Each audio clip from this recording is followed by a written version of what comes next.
Hello, witches and wizards, and welcome back to Potterwatch. We're on episode 4 now. It's Friday, so you know what that means. We're checking out a chapter of Harry Potter and the Philosopher's Stone. Last week, we delved into the magical world for the first time.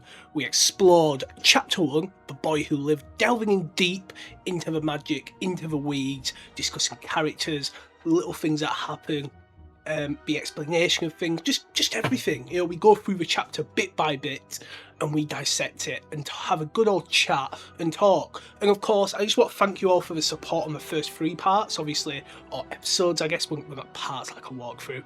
Gaming YouTuber here. First 3 episodes, it's been amazing to see the reaction, people really enjoying it, people joining in, reading the books, and talking along, which is just great. And obviously I encourage that, so obviously any questions, any thoughts on chapter 2, just pop them down below, and obviously we can talk about them next Friday, as we do this once a week. And obviously if you are new here, go check out the first 3 episodes, or alternatively you can just go check episode 2 out, which was our breakdown of Philosopher's Stone. There's a playlist specifically for the book breakdown and for Philosopher's Stone itself, so lots of playlists going on. And as I say, we are looking at chapter 2, The Vanishing Glass, which is an interesting chapter. It's probably the least exciting in a weird way, the sort of not worst chapter, but I think if you were to rank the chapters, which we might do at the end of this, it might be hard, but if you were to rank the chapters, I reckon Vanishing Glass would be like bottom 3 in terms of things that happen. And that's not because this is a bad chapter per se, it's just all the other stuff are amazing. Obviously the first one, the introduction, the magicalness, Dumbledore, Hagrid, McGonagall. This one has some good stuff. You know, obviously we see Harry 10 years later, how he's sort of, the last 10 years have gone, it gets summarised quite well, and obviously it's heartbreaking to see what has happened to Harry, and what has been quite a miserable life. Obviously he doesn't have many friends or any friends. He wishes about his family, wants to talk about them, but the first rule of the Dursleys, you can't ask questions. And also that sort of, we get to see him do magic, of course, at the zoo. We get to go to the zoo. We've got Pierce Polkiss, Dudley. We hear about Mrs. Fig, which we'll touch on. Him dreaming of motorbikes. A lot does go on, and obviously it sort of just breaks your heart with sort of how he is, but it's the bridge chapter. I feel like chapter 3, obviously that's where the sort of events of the book really kick off. Obviously we had the sort of 10 years before, 1981. We're now in 1991. Obviously 10 years have passed. That's literally the first line. Nearly 10 years have passed since the Dursleys woken up to that, find their nephew on the front doorstep, but nothing on Privet Drive had hardly changed at all. The sun rose tidy on the front lawns, and it had up on the brass number 4 of the Dursleys' front door. It crept into their living room, which was almost exactly the same as it was the night Mr. Dursley seen a fateful news report about the owls. Only photographs on the mantelpiece really showed how much time had passed. 10 years ago, there had been lots of pictures of what looked like a large pink beach ball wearing different coloured bobble hats, but Dudley Dursley was no longer a baby. It now showed a large blonde boy riding his first bicycle on a roundabout of the fair, playing computer games with his father, being hugged and kissed by his mother. So I guess that's the first thing. Like 10 years and nothing's changing. It's so mad to me how tastes haven't changed. You know, and this is where it goes back to like the Dursleys' age. So obviously we know Petunia's a little bit older. So I think I was reading on Pottermore the other day. She's 24 when her 21-year-old sister dies. So she's now going 34. Let's say the Dursleys like 40. They were either very old for their age, which you can probably guess. Like, you know, when you're reading that first chapter, you don't really think Dursley's like. Again, I don't know if it's because I've seen Richard Griffiths play the role, or you don't get the vibe the way he talks, the way he acts, like the hoodlums and the get up on young people. Like, mate, you're in your 30s, like maximum 30. Any older, and it's a bit weird that you're going out with Petunia. Like, you're not exactly like an old person. Like I said, I'm 27 now, so I'm actually older than Petunia was at that point, and I wouldn't be like, oh, really? I do sort of look at young people like 17-year-olds, 16-year-olds, but I don't think that's what he was getting at, all these people wearing cloaks. I don't think it was children, because if they were, they'd be at school, as we established. And yeah, just that thing of nothing changing, that boring suburban middle-class life. Oh, it's the neat hedges, it's the, you know, the door number. I mean, we got new doors after like 5 years. My dad used to get a door like every 5 or 6 years. You'd update your door because they rust, they go. You know, like the only thing that was the pictures. I feel like after 10 years, new stuff coming, from the 80s to 91, new fashion, new um, decorative, your wallpaper, stuff like that. No, it's just all the same, stuck in this sort of boring 80s and it's just so odd to me of that. And it goes through a Dursley's, like everything's just got to be the same. It's normal, nothing can change, no colour, no brightness, nothing, it's just this house, it's staying the same. And obviously the pictures, I love how Dursley, because we didn't really get much like a description of baby Dudley. Maybe for good reason. I don't know if you can sort of be a bit horrible a bit. I mean, she's here, the author. She's quite horrible to him here, but yeah, that a beach ball, which I don't know why it always makes me laugh. It always makes me think of there's like a TV show I'm thinking of where the baby's just like it might even be it's like the Fairly Odd Parents. They puff the baby in that, and it's just like just a weird looking shit. That's how I always imagine Dudley. And obviously now he's just like a whale of a boy. I think he's described later on. Obviously in the next book he's like arse, he's drooping off the sides. And obviously we then get the next line. Nothing showed that there was another boy in the house, but there was. Asleep for now, but not for long. And Petunia's voice made the first shrill noise of the day to get up. And we cut to Harry in the cupboard. He was having a dream before that, though. The frying pan big book on, he'd been having a dream, it was a good one, but being a flying motorbike in it. So yeah, he's obviously got some weird connection. I don't know if it's the Voldemort stuff, obviously, or what, but he can on this day particularly, which is a bit, obviously, it's deliberate, obviously, for off purpose. Obviously, in that world, he still thinks about flying motorbike a lot, and obviously in the TV show, we saw the sort of like drawing he does of it. He seems to sort of go back to that time quite a bit, and I reckon that's the only memory he obviously will hold from like any early formative years. He'll have that one thing, with a scar, stuff like that. That sort of memory held there, which I always find interesting. But yeah, he's dreaming about Hagrid, which is just lovely, isn't it? And obviously we see that he's living in the cupboard under the stairs, and he's getting shouted at to wake up for breakfast because it is Dudley's birthday. Harry groans every year. It's on Dudley's birthday. He gets a lot of presents. It's probably like a really unhappy day for Harry. He doesn't get presents, does he? We hear in this chapter how he got a sock for his last birthday, 50p pieces he'll get in the future. He just doesn't get treated, a cloak hanger, stuff like that. It's just really sad life, obviously, and this probably is the most miserable day for him, where Dudley gets spoiled rotten, with his 36 presents going up to 38 or 39. So he did forget, and then he dusts off the spiders from his socks. He's used to spiders because he's under the cupboard under the stairs, and that's where he lives. And obviously that letter, I sort of touched it last night, in a world where I can't imagine when Dursley's taking him in, but they do, and it's just like they go through all that effort of taking him in, and I guess it's obviously in there again, going back to the way they are. They've got to be, how lovely of them, the people in the neighbours will talk, they took the poor orphan nephew in, isn't that nice, isn't that good of them? But if anyone actually came to visit, like they had friends over, so where does your nephew sleep? He just sleeps there, do you want to go sit? And it's covered under the stairs. Surely that raises flags, like, surely we can't have people round, and outside Marge, and she's probably like laughs at it, she joins in, obviously, Aunt Marge, but if other people came around, saw that Harry was under the stairs, they'd be like, you've got 2 bedrooms up there. What the fuck's going on? I just love to see how they talk that away and sort of explain that, because that surely reflects so bad on them that Harry is under the cupboard, under the stairs. So obviously, when he was dressed, he went down the hall to the kitchen. The table was almost hidden beneath all Dudley's presents. It looked to Dudley got the new computer game he wanted, not to mention the second television, a racing bike. Exactly why Dudley wanted a racing bike was a mystery to Harry, as Dudley was very fat. So again, I mean, this is his 11th birthday, computer games, at that point, what's 1991, I don't really know what's out, obviously not a PlayStation one, as we find out in Goblet of Fire, that was a bit of an error, but, he's got a lot of computer games, he's, again, back then, it must have been a big luxury. It still is now. I mean, a PlayStation 5 now is like 600 quid. So obviously a racing bike, a second television. What does he need? I mean, I'd be questioning, what's he need a second television for? Because I don't think it's in this one. I think it's in Prison of Azkaban where the television goes in the kitchen, so Dudley can just sit there and it's like, where's his second television going? That's what I want to know. Obviously, we then find out his only exercise he liked was using Harry as a punch bag. He couldn't catch him. Oh, Harry didn't look it, but he was fast. And he's quite small, skinny. I feel like small, skinny people. I watch a lot of football or NFL.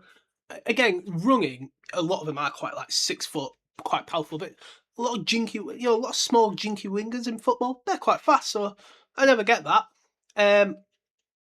But yeah, perhaps it had something to do with living with dark cupboard. But Harry was always being small, skinny for his age. Probably because they don't feed him properly either. Dudley eats it all. He looked even smaller and skinnier than he really was because he had to wear old clothes of Dudley's, and Dudley was about 4 times bigger than him. So again, this just goes back to my thing of surely the Dursleys, like they're all prim and proper. You've got to look the best. We've got to impress the neighbours. They're all going out in their Sunday best all the time. You've got to wear nice. And then there's Harry with like the baggiest of baggy clothes. It's like surely again that reflects bad on you. It's visibly you're mistreating him. If you send him to school in shit scrap for uniform and Dudley's there prim and proper, it's like, well, how come he's that? And he's, it stands out, and again, it just reflects on them, and no one ever really calls it out, I guess, or thinks about it. But surely the teachers would, or people in the neighbourhood talk like, oh, that Potterwatch is a bit scruffy. You're like, what's going on there? They're all prim and proper, and did you hear he lives under the cupboard under the stairs? Like, surely them rumours would go around and would be judged for it. But there we go. And then we get the description of Harry. He wore round glasses held together with a lot of skeleton. He had a thin face, knobbling knees, black hair, and bright green eyes. And obviously, the bright green eyes will become a big thing going forward. He also had a thin scar on his forehead, which was shaped like a bolt of lightning.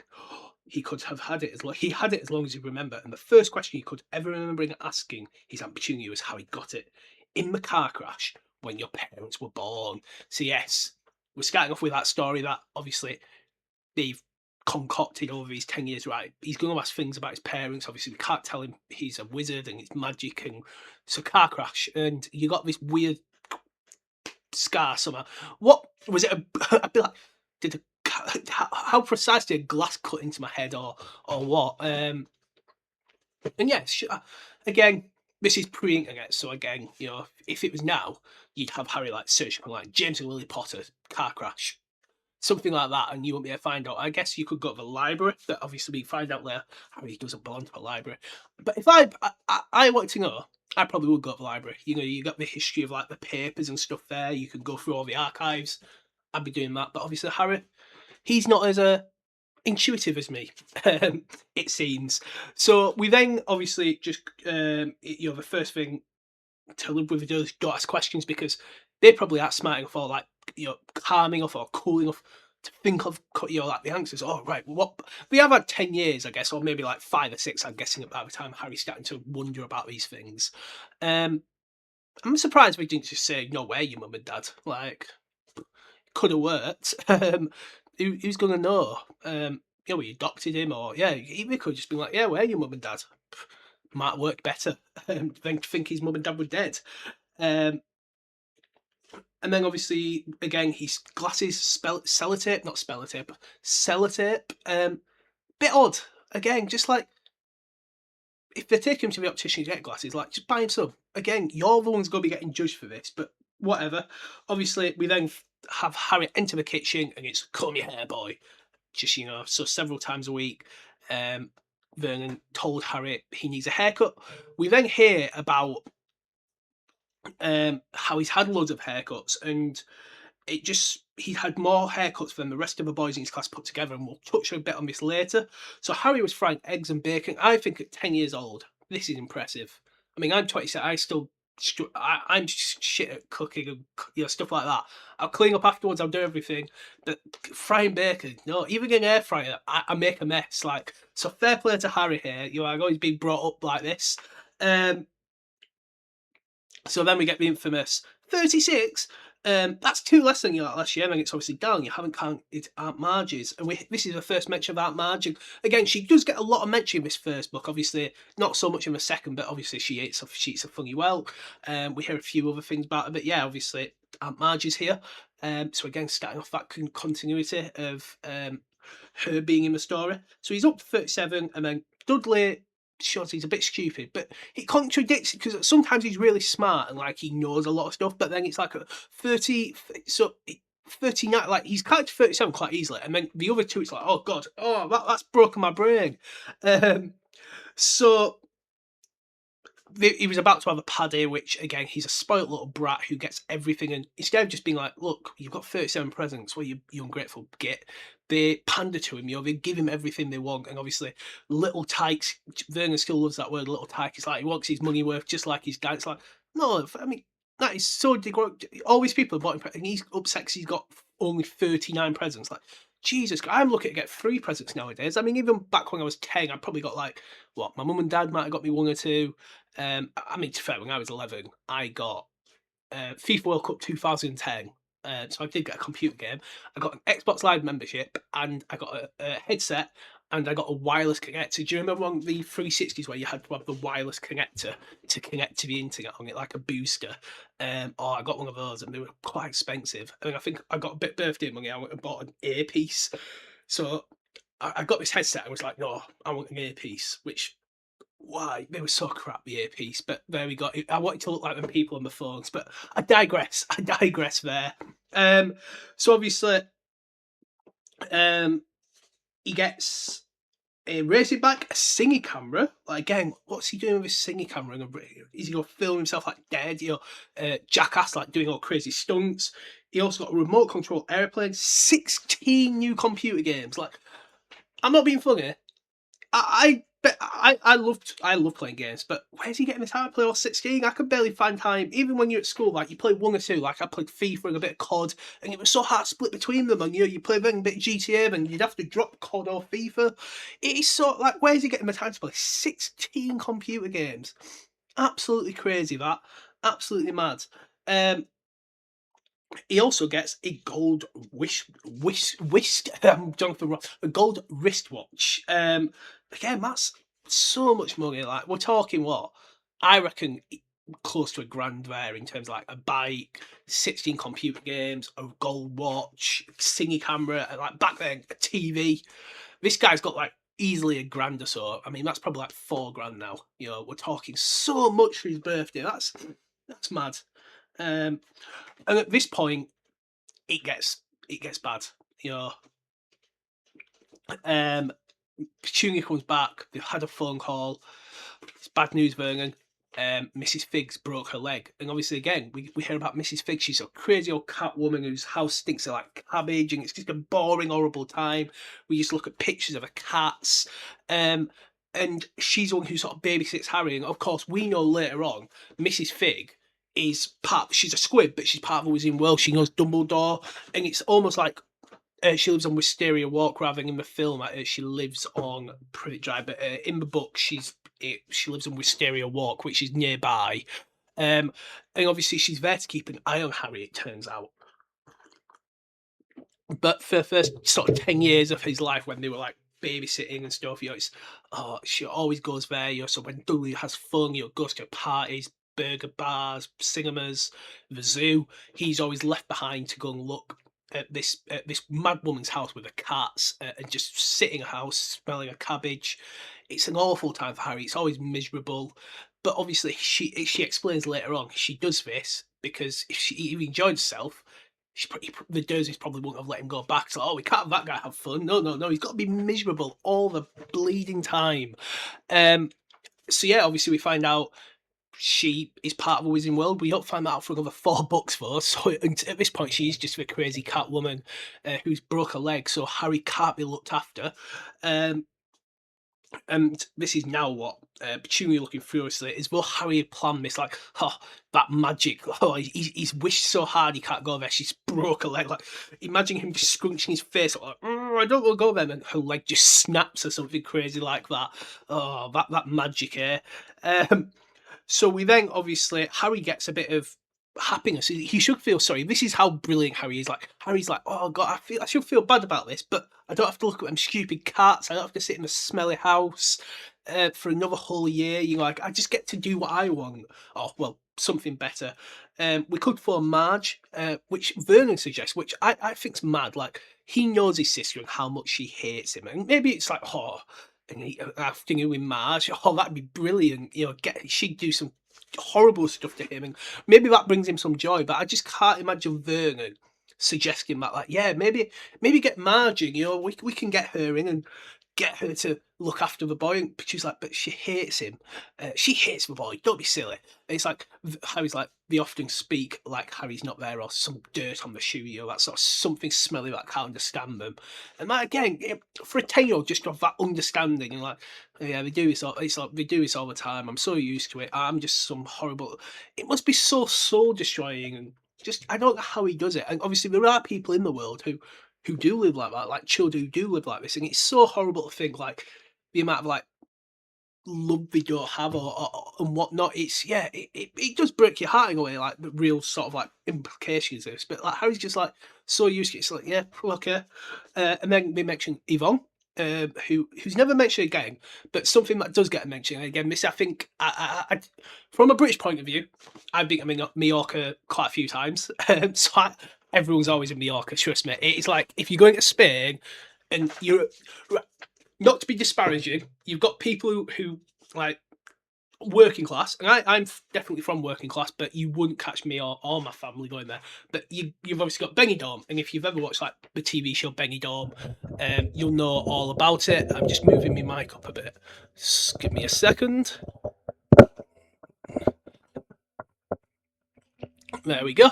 So yeah, you've got Benidorm, and then obviously it's sort of like you're not a bit you're working class, but a bit above to middle class. You got Mallorca. And obviously, if you're going with like your girlfriend, that's why I went to Barcelona last year. I've got Madrid, Seville. But Mallorca's like the ideal family holiday. It's where you go on, like, yeah, you can own property there. Mallorca, and I feel like it's something on Super Carl Brothers. They're always like, obviously, I think they pronounce it in America like Majorca.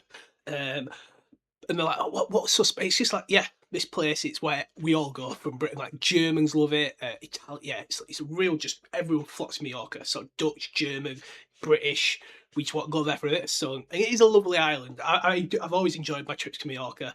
But yeah, that's where Yvonne is. I don't think Yvonne ever gets mentioned again. And then Harry pipes up like, oh, you could just leave me here. And it's like, what? And come home to the house blown up. It's like, what? And obviously they go to all the such extremes with magic, but it's like what has Harry ever come close to blowing up the house? He's just like, I just want to watch some TV, maybe playing Douglas computer games, have a bit of fun. But no, he's going to blow up the house, or he can't. This one's the worst, and honestly, out of all the options, this one's the most horrible. He could be taken to the zoo and left in the car locked in. Like, imagine people just walking by again. The beast people not think of the consequences of what they are doing, like how badly that would reflect on them. Like, people would be telling the zoo, like people at the ticket gates, like, there's a boy locked in a car, it's like, and then a big announcement, can the owner of the blue sedan, registration, blah blah blah, come to the main office. There is a boy locked in your car. It's like, how embarrassing would that be? Like, that's a police matter. Like, obviously we hear about dogs and stuff, but he's just looking sadly there. That'd be the most awful sort of one out of them all. And at this point, Dudley begins to cry, or fake cry. And I always think with this one, obviously it's for his mum to play up, but I don't think that, like, Vernon is like this big macho, like he wants to build up this big boy, like, son of his, what Dudley sort of becomes like 4th year, 5th year, where he's a boxer and he's that sort of.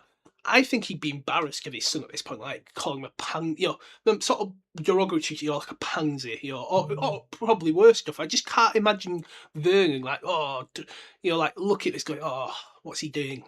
Being supported. I think he'd be disgusted by this. And he's like, he's always ruins everything. Which, yeah, again, really, really odd to me. I'm like, I don't know how Vernon would feel about that.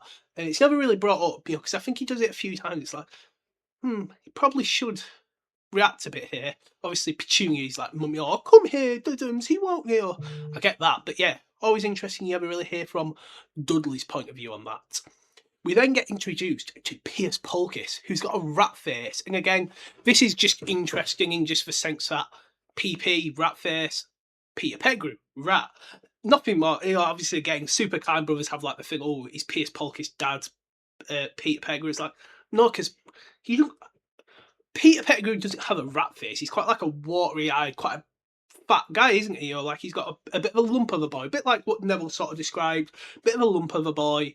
Um, which you know, the guy in the film who's got like coconut head, he doesn't really. I mean, to be fair, Dudley is on the sort of smaller side of being a bit like I just don't think we produce sort of even Vernon. Just on a tangent completely to the TV show. Where are our fat men? Where is where is Richard Griffiths? Richard Griffiths is looking down from the sky, disgusted we can no longer make a huge fat people. And obviously, it's good because it is a health risk. But yeah, that's just my 2 cents on it. But no, going back to it, it's like I saw the face, like yeah, but Peter, it's just fun little thing like Piers Polkitt, rat face, Peter Pettigrew, PP, rat. No relation, obviously. Don't not father, not son. You know, because he doesn't have a rat face. Actually, Peter Pettigrew, he's quite a lump of a boy, completely different to like a small, skinny, scrawny rat face. Which again, later on, in I think the next chapter, obviously Dudley's gang's described like big, fat, and mean, and Dudley's the biggest and mean. But like Piers Polkitt is number 2, and he's quite like a skinny rat of a boy. But yeah, so Polkitt is here. We're off to the zoo. Harry, for the first time in his life, is off to the zoo, and he can't believe it's like, oh my god, I'm going somewhere. I'm doing something. He's not at his cupboard. He's not at school. He's not with Mrs. Fig. He's off to a zoo. He's off to do something. And obviously, just before he left, Vernon takes him aside. In the film, it's you won't have any meals for a week. I always remember that line. Obviously, Richard Griffiths so scary. But in this, which you'll be locked in between now and Christmas, which is a good 6 months in the cupboard. Which I'm surprised. Obviously, he gets let out by the sort of summertime with the events that actually do happen. So obviously, it's no funny business. And Harry's like, I don't never do any funny business. But obviously, he then explains, no matter what, there's always some funny business with me. We start with his haircut. Obviously, every time he came back from the barbers, he looked a bit not like he'd not been. So Petunia, as we'll go see in the TV show, gave him a haircut, pretty short, except a fringe to hide that horrible scar. And obviously, Dudley was pissing himself laughing. And then overnight, it grew back. And he got into a lot of trouble for this. And he's just like, I can't explain it. It just grew back overnight. It's just how my hair is. Like my hair just grows back all the time. You know, I've just got weird hair. And you know, as a kid, would you ever think there's something odd about you? I just don't know. You'd question something, wouldn't you? We then hear about how Harry was running from Dudley's gang one time, and he jumped onto the roof. Well, he didn't jump. He jumped to hide behind some bins and ended up on the roof. So it's almost like Harry did some accidental magic apparating. So obviously he's scared. He needs to get away. He's like, I need to get away. And it's like his magic just reacts right onto the roof. And there, bang, bing, bam, bong. And obviously, again, this is probably a good point. Obviously, when Fantastic Beasts came out, how obviously fans would obviously we learn about Credence and the Obscurus and the Obscurial, and people are like, why was Harry an Obscurus? Well, Harry never knew about his magic to contain it. You know, like the Dursleys might have been better off telling him he's a wizard and going, you never can do it. And that scare him into doing it. And he might produce the Obscurial because he would be terrified and withholding the magic in him. But because Harry never knew he was magical, the sort of outburst of magic would come. He never was withholding or not doing it. He just didn't know it was there. So he's not willingly not doing anything with it. And that's what the difference was. And obviously it's a really sort of fine distinction. So yeah, maybe the Dursleys would have been better to go, you're a wizard, you dare, you better not, or I'll whack you, or you know, whatever. Bit horrible, I know, but yeah. And that might have created an Obscurial. But yeah, it's quite funny that Harry sort of apparated. It's amazing, like the younger sort of magic they can do. It's like well out of the magic they knowingly can do, and it's sort of like the body reacts, like Neville will get onto, where he's like bounces down the street, sort of in danger. Magic just combusts out of you at a young age, but I don't think that magic combusts out of you later in life or in a dangerous situation. For example, Harry's convinced when Voldemort tries to kill him in Deathly Hallows, you know, when he's on the motorbike and he's like the golden flame pops out. It's like, that was like Harry doing proper magic. But if that was 11-year-old Harry, maybe that would be an explanation. The one that annoys me about this is the shrinking jumper. Like as much as so the line is, let me just get to it. So another time Petunia had been trying to force him into a revolting old jumper of Dursley's, brown with orange bubbles. Like, why did Dudley get this jumper? Who gave him it? The harder she tried to pull it over his head, the smaller it became until it might finally fit in a glove puppet. He avoided punishment for this because she's like, oh, it's shrinking more. You were physically trying to put it over his head while it's shrinking. That's not the wash. I've had stuff shrink in the wash, but not to the size of a glove puppet. I think Petunia here is either being stupid or she's like, oh, Vergon's not around. Maybe he can get away with this one. Like the haircut, he'll know about, or the school report about the. So maybe Petunia sort of like is the more lenient one on this one. But I just don't. I can't allow that she's just like, oh, yeah, it's just shrunk in the wash. So these things happen. Well, it was a normal size not 2 minutes ago. I'm not having that one. And then Vernon Dursley is doing a very good Connor impression, a very good me impression here, just complaining about stuff like motorbike, the bank, the council, or Harry again, or maybe Harry. I don't complain about Harry a lot. Don't worry. I'm not sat at the kitchen table going that bastard Harry Potter.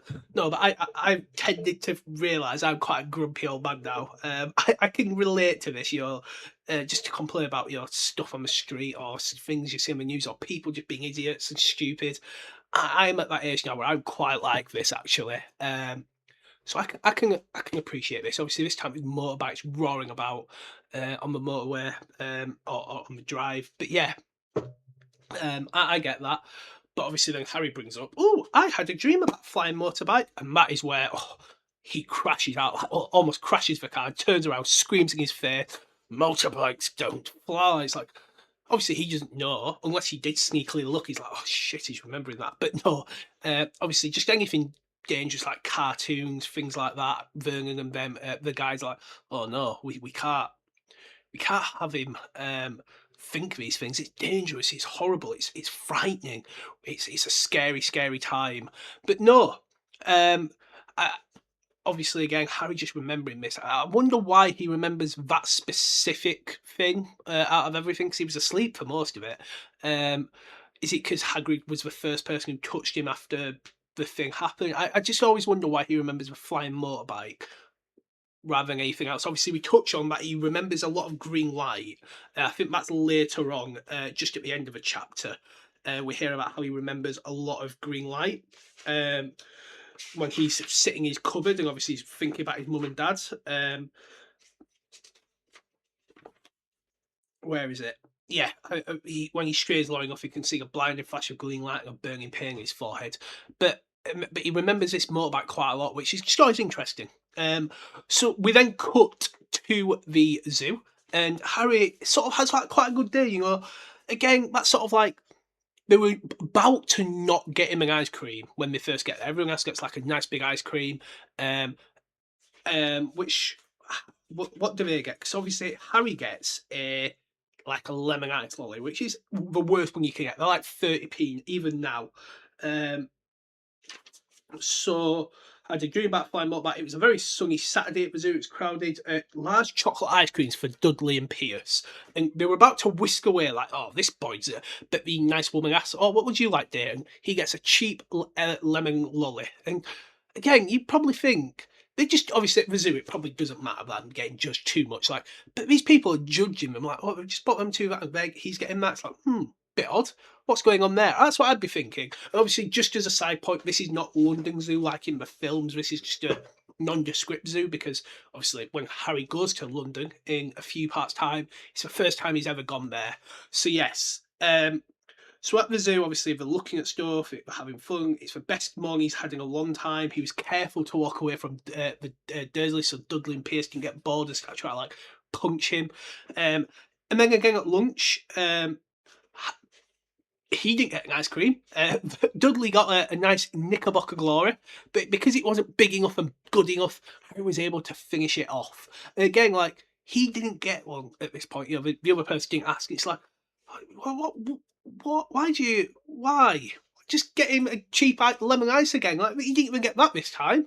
And then Harry felt afterwards that he should have known it was all too good to last.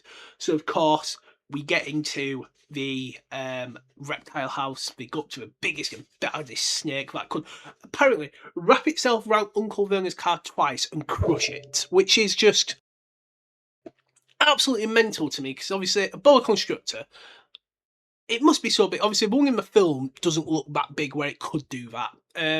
Interesting fact, I have met, so when I first went to Warner Bros. Studios 12 years ago now, November 1st, 2014 is when I've been twice, but the first time I went, it was for Dark Arts. Obviously, it's the day after Halloween, and I met the snake who played Nagini in Deathly Hallows Part 1, not the one from Goblet of Fire, a different one. The Deathly Hallows Part 1, the one where, obviously, and he said it took 7 hours to get her trainer to get the scene where she jumps at the cameo when she's like biting on a Charity Burbage. That took 7 hours to get. Like, that is, the patience of that is just mental. Like, taking 7 hours to get that shot. And that's a pretty big snake. But like, the boa constrictor, not a massive snake, but it's asleep. The banging the glass, it's boring. And what I just find interesting, because I think in the film the snake reacts to Harry first. Or does Harry say, I'm sorry about that? I might be getting mixed up. So obviously, make it move. This is boring. Harry moved in front and the tank looked intently at the snake. He wouldn't have been surprised if it had died of boredom itself. No company except stupid people banging on the glass. The snake suddenly opens its beady eyes, slowly raises its head until its eyes were level. It winks. So yeah, the snake, in the film, Harry initiates it by going, sorry about that. But, Beric gets blah blah blah, but people pressing their ugly faces on you, and then can you hear me? But in this one, the snake winks, and obviously, as we know, famously, snakes do not have eyelids and cannot wink. So what this is obviously some crazy human snake who's got a maledictus curse. No, I'm joking. I was going with this because a lot of people always theorised, even though they're completely two different types of snakes. Oh, this is Nagini, and obviously put to bed with the stuff about Nagini and the sort of Fantastic Beasts, but also it's got Brazil. It's a completely different snake. But a lot of people, you see the sort of stupid tweets all the time, don't you? Like, oh, this is Nagini and this is a snake, the same snake, and it's just not. It's not a maledictus. It's just a snake. So it sort of initiates contact with Harry rather than in the film. Harry stared, then he looked quickly around to see if anyone was watching. They weren't, so he winked back at the snake too. Like, I find that really cute. Like, I can't imagine Harry winking at the snake. And then it sort of gave the look that I get that all the time. And he didn't obviously say that. I get the look. So Harry says, I know. So he starts speaking to the snake. It must be really annoying. He nodded. So where do you come from? Obviously, jabbed at a glass. He didn't know his parents. Was it nice there? He'd been bred in captivity. So the snake never speaks at this point. Obviously, until it sort of rolls past, but it can understand Harry. So it must be so weird. So obviously, we then get Piers Polkiss catching Harry in the act and calling Dursley and Mr. Dudley and Mr. Dursley over, like, oh, you can't believe what Snape's doing. Dudley pushes Harry out of the way. They lean forward 1 second. Glass goes. Glass reappears. I think that's in the film. Sorry, the glass reappears. In just this part, the glass has just disappeared. And the snake escapes, and it's snapping playfully at people's ankles, and then he thinks he hears, Brazil, here I come. Is that him again? Is that the no, thanks, amigo. See, obviously, it then runs away, and then we cut to a very bewildered looking zookeeper. He's like, but the glass, where's the glass go? It's like, oh, I don't know. And at this point, they don't suspect Harry at all. Like, there's nothing to suspect Harry, even though it's so fucking odd that the glasses disappeared. Surely Petunia and Vernon are like, Harry Potter. But at that point, even in the car journey home, they don't suspect Harry, nothing like that, until Pierce calms down enough to say, and Harry was talking to it. And obviously at this point, you just think, oh, maybe he's speaking English, but obviously we know he will have been speaking Parseltongue, snake language. So Pierce must have heard all the hisses, the weird language. And that must be so weird. And I wonder if they like somehow tell his mum. You know, obviously, how do you explain that to Pierce's mum? Oh yeah, they were looking at like, and if their parents are like, a bit like the Dursleys, sort of like that pompous middle class level, surely they would not have been happy about this at all. Like, you'd let my son into this and this happened and that, you know, like they must have been pretty peed off. I just don't know how you explain it, but obviously at that point, Vernon in the car sort of almost wants to flip at Harry again. He doesn't until they get in, and then when Pierce goes, it's like all Vernon can say is "Covered now." You know, he can't speak at all. He's like so angry, and he has to get a large brandy. Um, we then cut to Harry several hours later. Like no one goes to visit him. He's just locked in the cupboard, and he wants to. He doesn't know what time. He doesn't have a clock in there or anything. He's like, can I sneak out some food? We then get a bit of insight into sort of how miserable life is at the Dursleys. You know, so yeah, no meals. Go cupboard stayed, no meals, and then he was in the dark cupboard wishing he had a watch. He didn't know what time it was. He couldn't be sure if the Dursleys were asleep until they were. He couldn't risk sneak it to get some food. So obviously he hasn't actually eaten since that ice lolly at the sort of the Knickerbocker Glory. He's only had 2 ice creams, and we don't even know if he got any of his baking he was cooking early. He probably didn't. So he must be starving at this point. It's almost 24 hours, you know, like since he's probably eating some proper food. He'd lived with the Dursleys almost 10 years, 10 miserable years, as long as he could remember, ever since he'd been a baby and his parents died in that car crash. He couldn't remember being in the car when his parents had died.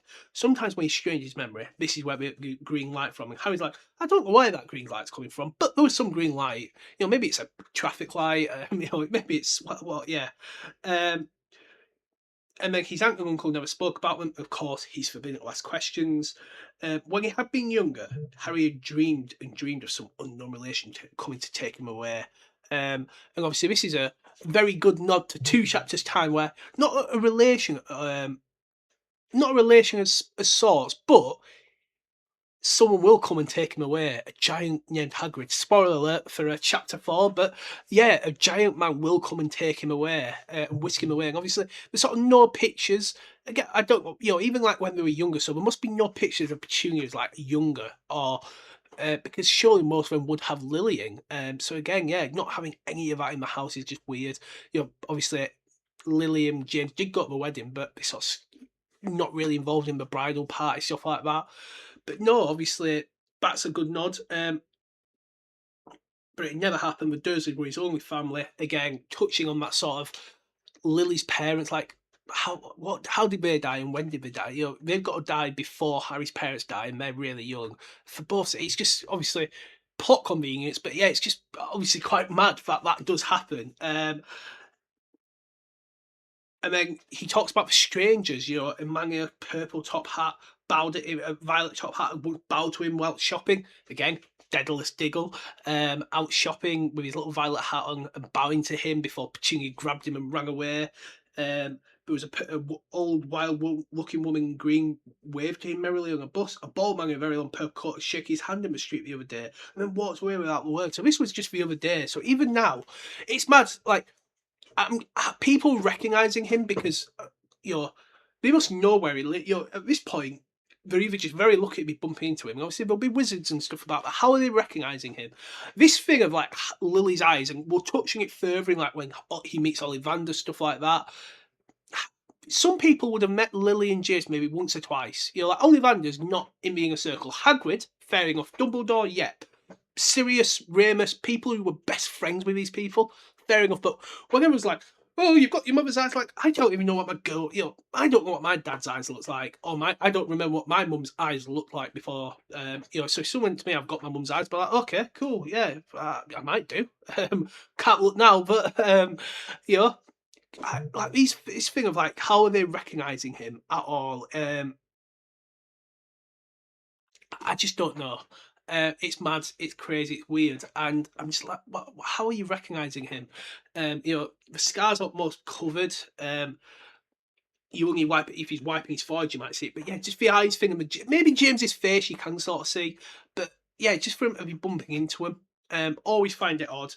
And then obviously it ends with obviously the sad sort of life at school. Harry had no one. Everyone knew that Dudley's gang hated that old Harry Potter in his baggy old clothes and broken glasses, and no one liked to disagree with Dudley's gang. Again, yeah, just like, like people must think, but this is what I mean, that he's there with like baggy clothes and they don't like him, but they know he's Dudley's who lives together. It's like, well, do people not find that odd? I just think, yeah, crazy how people don't find, especially teachers, find that really like basically a brother bullying a brother. Normally, brothers are quite tight at school and stuff like that, or even cousins. I've been to school with cousins and stuff like that. Not my people who were cousins. I don't like my cousins. They're all much younger than me, though. But yeah, I just find that interesting too. But there we go.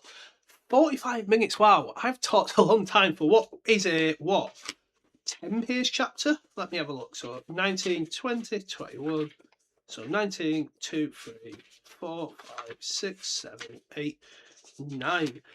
A 9-page chapter, we've got 45 minutes dissecting on it, which is pretty crazy. So like I say, there is quite a lot there without being a lot there. Obviously, you get to see what Harry's life's like. You see him get a bit doing magic, a few other stuff, how he sort of is as a person. Really sort of like nice person. To say all this, he's got a horrible and hard life and it's sad, but he's still not broken or anything as a person, which I just find amazing and quite heroic almost. And like I say, probably one of not the weaker chapters again. It's just compared to the rest of the book, one of the chapters. Yeah, okay, cool. It sort of kicks off, maybe even chapter 3 sort of follows suit. I think chapter 4, the sort of like Keeper of Keys, when you start going into the Wizarding World, meeting Hagrid and stuff, is where the story sort of really does take off. But there we go. I'd love to know your thoughts on the chapter. And like I say, any questions, things like that. Obviously, one of the questions is maybe starting next week, I will rate one cover per episode. So someone said about the books, and maybe I'll do it in this series and also in the main pod. So I'll do like a big block one in the main pod, but for this one I'll rate one Philosopher's Stone cover a week. We'll probably start that next week, obviously starting just with this the original UK. I know this is a celebratory edition, but this sort of like the original UK one with Harry, the Hogwarts Express, and another train weirdly enough behind it. I wonder where that train's going. Like, how is there another train behind it? Look at that. But there we go, guys. Like I say, do like, subscribe, comment, share your thoughts, tell me all you want to know. And until next time, thank you so much for watching. I'll see you then. Bye-bye.